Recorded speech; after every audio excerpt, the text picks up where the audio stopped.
Good day everyone, I'm like Cassandra D. Alcomindas. Today, I will be giving you some tips on attending events and social gatherings. Arrive on time. To avoid being the last person there, try to get to the event at the appointed time or a little early. Listen actively. When engaging in conversation, be an active listener. Second, be open-minded. Be open-minded and willing to interact with a wide range of people and activities when attending the event. Limit phone use. Minimize the time you spend with your phone during events to fully engage with people around you. Is initiate conversation. Engaging in conversation is nothing to be afraid of. Start with small talk and look for common interests. Mind your body language.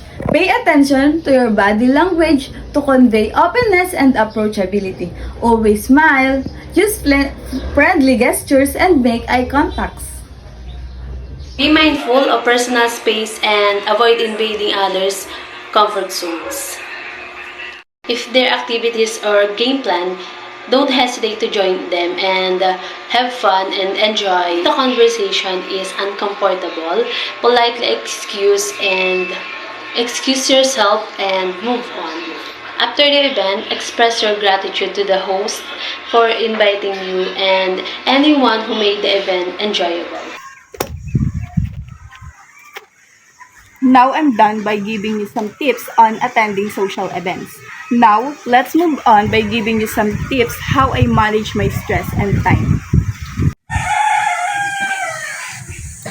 First, prioritize tasks. I prioritize tasks on my to-do list according to their importance and urgency. I prioritize finishing up most important tasks first.